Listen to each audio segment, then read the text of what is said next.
Her şeyden önce korkmayı bırakıp bir gün öleceğini kabullenmelisin.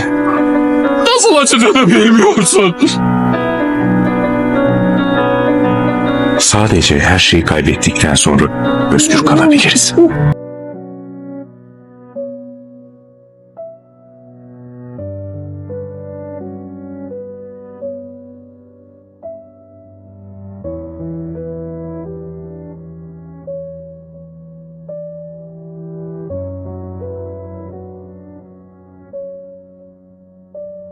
Nedense sensiz keçir yönlü yaşlarım benim. Gözaltı kapkara oldu, odur ki yorgun bedenim. Ne edim, ne söyleyeyim, ne yazım, ne dinleyeyim.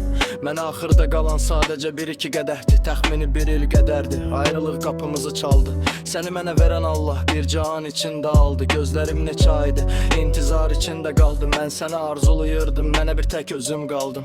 Bilirəm gözüm qaldı mənim, çünki sevmişəm səni. Hər gecə sənsiz ağladım, göz yaşımda üzdüm yəni. Duamda adın ol Allahıma, göz dikmisən yəni. Bilir ki gəlməyəcəksən, da ürək gözləmir səni. Həqiqət sözlərimdədir, heç Bakıda istəmirmiş. Yalanını tuttum ancaq, gözümə də dəymirmiş. Dedilər çox sevəndə gözlər belə kör ola bilərmiş. İnsan savaşmadan bircə sözlə vurula bilərmiş. Əvvəl pis olurdum ancaq indi sevinirəm ərdə. Hər gecə içib zəhərdən səhərlər ayıq ola bilsəm. Yuxular çin olar birdən, bax onda qovuşarıq əlbət. Sənə görə etdiklərimi düşün və keçir nəzərdə. Mən sənlə xəstələnmişəm, dərmanımı səndə sanmışam. Hələ mənim 20 yaşım var, bu qədər ağrı tapmışam. 4 il bir yerdə oldur, bir ildə ayrı qalmışam. Biz indi ayrıyıq ancaq sevginə əsir qalmışam. Mən səni çox sevmişəm, axırda kin saxlamışam. Həmin gün ayrılan günü qəlbimi bir dağlamısan. Bəlkə də səhv məndə idi, yəqin ki səhv anlamısan. Ağlama bir gün eşitsən, gözlərimi bağlamışam mən.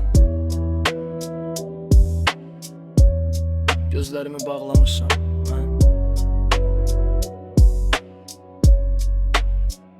Səhvini düzəltmək istədim, özümdə səhv oldum elə. Əslində düz qadın deyildin, sevdim mən bilə biləyəm. Gözümdə yaş girir ilə, söyüşdə yaraşmır dilə. Ona görə eşitməyəsiz onun adını bir daha dilimdə. Sənə görə uzaq gələn mən ki indi yad biri kimiyəm. Dost tanış səni soruşur, deyirəm yaxşıdır deyiləm. Daha bizə mən sən deyirəm, o vaxtı səni biz bilənəm. Əvvələr qolu davranan bugün də sevgimi dilənər. Sevgi bir xəstəlikdirsə, ən ağır xəstəliyim sən. Məndəki sənin xəstənəm, amma dərmanım deyilsən. Mən səni yanıma çağırdım, sənsə yuxuma gəlirsən. Mən indi darıxmıram, çünki sən əvvəlki deyilsən. Biz indi başqa şəhərlərdə görüşərik səninlə. Bir gün ayrılı öldürər sanırdım, bu qəlbi parçalar. Bütün səninlə dinlədiyim mahnılarda ölürdüm hər gün. Bəlkə də intihar edərəm sən məni unutduğun gün.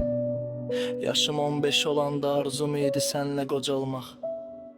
Nə qədər çətin gələrmiş axırda sənlə puç olmaq. Sevgini ucuzuna satmaq və ayrı yataqda yatmaq.